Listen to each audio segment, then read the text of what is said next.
Welcome to Not Milk Never Milk. Subscribe if you're lactose intolerant. In this video, I will explain how to use SOL trading bots on Telegram. These bots offer a straightforward way to automate your trading activities directly within the Telegram app.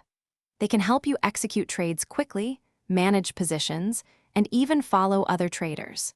It's an easy method to engage with the Solana market, but remember to always trade responsibly and understand the potential risks before you begin. To get started, first find a trusted Solana trading bot on Telegram.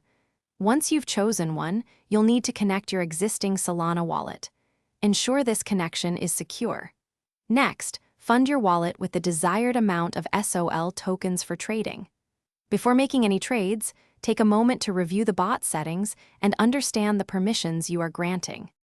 With your bot set up, you can now use simple commands to buy and sell Solana tokens.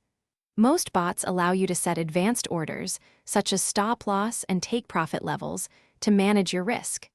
You can easily monitor all your open positions and portfolio performance directly through the bot. When you're ready, withdrawing any profits back to your connected wallet is a simple process. Many Solana trading bots offer advanced features like token sniping, allowing you to enter new projects quickly. Some also provide copy trading, where you can mirror the trades of experienced users. Always stay updated on your bot's latest features and improvements. A good tip is to start trading with smaller amounts of SOL to familiarize yourself with the bot's functionality before committing larger funds. Thanks for watching. If this was helpful, leave a like and consider subscribing. See you next time.